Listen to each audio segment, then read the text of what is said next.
بسم اللہ الرحمن الرحیم۔ السلام علیکم تمام سننے والوں کو خوش آمدید آپ کے اپنے چینل سچی آپ بیتی پر۔ تو جن دوستوں نے ابھی تک ہمارے چینل کو سبسکرائب نہیں کیا ہے تو وہ اسے سبسکرائب کریں اور بیل کے بٹن کو آل پر پریس کریں۔ یہاں پر آپ کو ملیں گی سچی آپ بیتی اور ہارر سٹوریز۔ اسی طرح کی ایک ہارر سٹوریز ہمارے ساتھ شیئر کی ہے دانش نے۔ سنتے ہیں دانش کی سچی آپ بیتی۔ دانش بتاتے ہیں کہ یہ واقعہ ان کے ساتھ آج سے 4 سال پہلے پیش آیا، جب وہ اپنے والد صاحب کے ساتھ مری گئے ہوئے تھے۔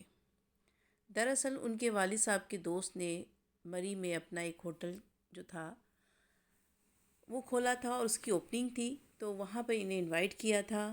یہ فیصل آباد سے اپنے والد صاحب کے ساتھ اسلام آباد گئے، پھر وہاں انہوں نے ایک دن اسٹے کیا اور پھر وہاں سے آگے مری کے لیے روانہ ہو گئے۔ کیونکہ یہ اپنے والد صاحب کے بڑے بیٹے تھے تو یہ انہی کے ساتھ پھر ان کے دوست کے ہوٹل کے اوپننگ میں گئے۔ گاڑی یہ ڈرائیو کر رہے تھے اور والد صاحب جو تھے ان کے برابر میں بیٹھے ہوئے تھے اور ہلکی پھلکی سی باتیں ہو رہی تھیں، اور یہ لوگ پہنچے تقریباً شام 5:30 بجے۔ اور ان کے دوست جو تھے انہیں دیکھ کے بہت خوش ہوئے، ان کے والد صاحب کے دوست ان کو بلایا، ان کے ساتھ مطلب گپ شپ کی، بہت خوش ہوئے۔ یہ والد صاحب کے بچپن کے دوست تھے اور ان سے والد صاحب کی بہت اچھی دوستی تھی۔ ان کا ہوٹل جو تھا بہت ہی شاندار تھا اور بہت اچھے طریقے سے انہوں نے جو اس کو ڈیکوریٹ کیا تھا، ان کو بھی بہت اچھا لگا۔ خیر کافی سارے دوست اور بھی آئے ہوئے تھے۔ دعوت کافی لمبی ہو گئی اور رات تقریباً ان کو 12:30 ہو گئے وہاں پر۔ ارادہ تو ان کا یہ تھا کہ یہ لوگ واپسی جو ہے اسلام آباد ہی آئیں گے، کیونکہ مری میں نہیں رکیں گے۔ کیونکہ دانش کہہ رہے کہ وہاں کا موسم بہت اچھا تھا۔ میں نے والد صاحب سے کہا کہ ایسا کرتے ہیں کہ آج ہم یہیں رک جاتے ہیں اور صبح ہم یہاں سے چلے جائیں گے۔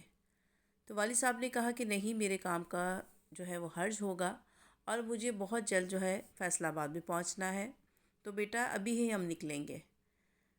ان کی تھوڑی سی بحث ہوگی اپنے والد صاحب کے ساتھ اور یہ غصے میں وہاں سے اٹھ کے باہر آ گئے، اور باہر آ کے یہ مال روڈ کی طرف نکل گئے۔ غصہ بہت تھا انہیں، تو کہہ رہے میں غصے میں پتہ نہیں کیا سوچتا سوچتا مال روڈ کی طرف نکل گیا اور وہاں پر ایسے ہی چہل قدمی کرنے لگا۔ پھر مجھے تھوڑا احساس ہوا کہ شاید میں نے جو ہے والد صاحب کے ساتھ زیادہ ہی جو ہے سخت الفاظ استعمال کیے ہیں۔ تو میں ایسا کرتا ہوں کہ میں والد صاحب سے کہتا ہوں کہ ہم آج ہی چلتے ہیں، ابھی ہی چلتے ہیں۔ وہ وہاں سے اٹھے اور وہاں سے یہ ہوٹل کی طرف روانہ ہو گئے۔ جب ہوٹل کے پاس پہنچے ہیں تو دیکھا کہ گاڑی باہر ہی کھڑی ہوئی تھی ان کی، اور ان کے والد صاحب جو تھے وہ گاڑی میں بیٹھے ہوئے تھے۔ انہیں بھی بہت شرمندگی ہوئی کہ دیکھیں میں نے اپنے والد صاحب کے ساتھ بدتمیزی کی، پھر بھی میرے والد صاحب جو ہیں مجھے کچھ نہیں کہہ رہے۔ خیر یہ بھی خاموشی سے گاڑی کے فرنٹ سیٹ پہ آ کے بیٹھے اور گاڑی ڈرائیو کرنے لگے۔ یہ سمجھے کہ والد صاحب جو ہے ذرا غصے میں ہیں یا ناراض ہیں، اس لیے جو ہے یہ پیچھے سیٹ پہ جا کر بیٹھ گئے۔ خیر انہوں نے گاڑی سٹارٹ کی اور اپنے سفر کے لیے نکل گئے۔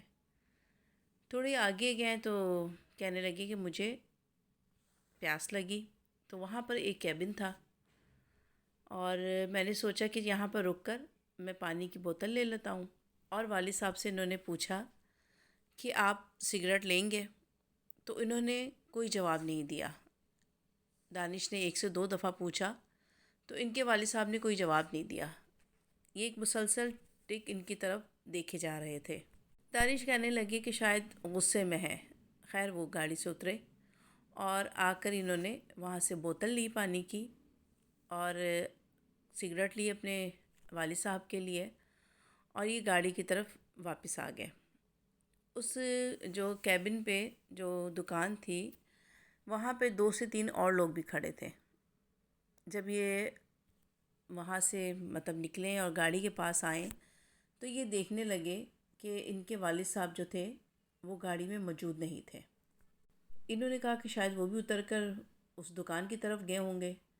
انہوں نے دوبارہ دکان کی طرف دیکھا اور وہاں جا کر انہوں نے پوچھا کہ کوئی شخص یہاں پر آیا تو نہیں۔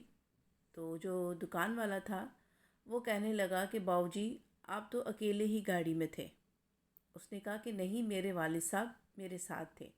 انہوں نے کہا کہ ہم نے آپ کو اکیلے ہی گاڑی میں دیکھا ہے، آپ گاڑی سے اترے ہیں اور ہماری دکان پر آئے ہیں، آپ کی گاڑی میں اور آپ کے علاوہ کوئی نہیں تھا۔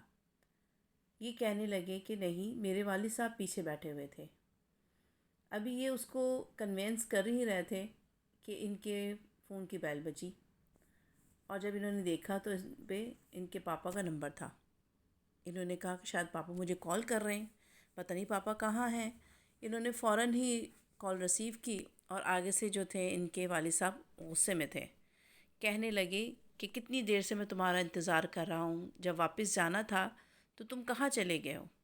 یہ سننا تھا تو دانش کہتے کہ میرے پاؤں تلے سے زمین نکل گئی، کیونکہ میں وہاں ہوٹل سے اپنے والد صاحب کو لے کے یہاں تک آیا تھا۔ اگر والد صاحب وہاں پر ہیں تو پھر میرے ساتھ کون تھا گاڑی میں؟ یہ سوچنا مجھے خوف کی ایک لہر جو تھی میرے پورے بدن میں دوڑ گئی، اور میں وہیں جو اس کی دکان پہ کرسی رکھی تھی اس پر بیٹھ گیا۔ میں نے والد صاحب سے کپ کپاتی ہوئی آواز میں کہا کہ اس طرح میرے ساتھ گاڑی میں آپ تھے۔ انہوں نے کہا کہ تمہارا لگتا ہے دماغ خراب ہو گیا ہے۔ پھر میں نے ان کو ساری بات بتائی۔ انہوں نے مجھے کہا کہ تم وہیں رکو، میں آتا ہوں۔ پھر وہ اپنے دوست کے ساتھ اس کیبن تک آئے، اس دکان تک آئے، اور جب میں نے انہیں تمام واقعہ بتایا تو وہ بھی بڑے حیران ہوئے اور پریشان بھی۔ والد صاحب کے دوست نے کہا کہ بہتر ہے کہ ابھی آپ سفر نہ ہی کریں تو اچھا ہے، ابھی آپ لوگ واپس ہوٹل چلیں، صبح ہوتے ہی آپ لوگ یہاں سے نکل جائیے گا، کیونکہ ویران راستہ ہے اور ایسی جگہ ہے تو اس طرح کی شرارتی مخلوق بھی یہاں پر بہت ہوتی ہے، تو بہتر ہے کہ ابھی آپ لوگ واپس ہمارے ساتھ چلیں۔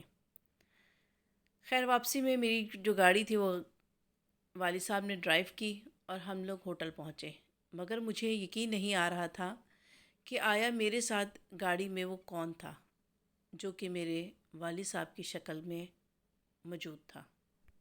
یہ سوچ سوچ کے مجھے بخار ہو گیا اور مجھے ڈر بھی بہت لگ رہا تھا۔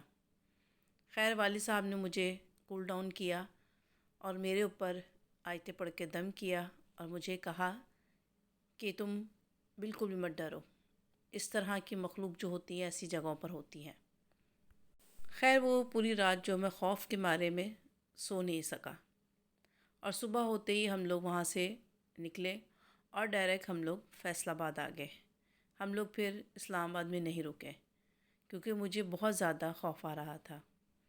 تو یہ تھی دانش کی سچی آپ بیتی۔